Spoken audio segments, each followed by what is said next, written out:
Student experience in this pandemic, what has that been like for you? So I'm a third year, so the pandemic hit just before my third term and basically everything was cancelled. But I think the thing that's been really hard is like socialising.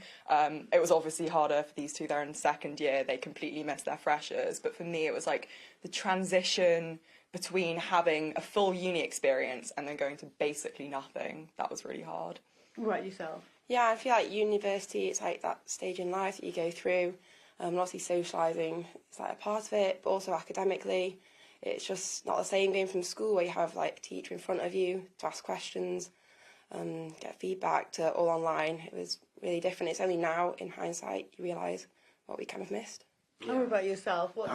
I'd say definitely in hindsight that's like the thing, because like comparing like last year, first year being completely online, and then this year where we had first term was a mixture of online and in person, but just seeing like actual people and the students just walking about, that just made me so much more angry about my first year, just because it was like we basically had nothing. Okay, well, one of the big stories of the day today is the fact that all COVID restrictions are going to be lifted possibly by the end of this month, around the 24th of February, which means that you don't have to self-isolate if you test positive.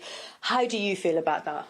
I can understand it needs to happen at some point. I don't necessarily think it needs to happen right now. I actually just came out of isolation for COVID and I can't imagine walking around and like spreading that to other people.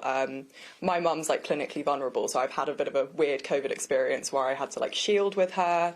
And obviously that's been something I've been worried about for a really long time. So I think it's this weird balance of like it has to happen, but like we need to live our lives, but it's also like scary for people who, you know, could die. What about yourself? What do you think? Yeah, I agree. Like, the main worries with family and going home to see grandparents, got to test, and worrying about the test. But I feel like this student community, it's like you have to use your own self-judgment, like how often you test, like when you test, and obviously when you're meeting up for like just like in socials or a big group of people, yeah, it's even more like worrying to make sure you're like following the rules, doing a test. In terms of moving it forward, yeah, I agree, it's got to happen at some point.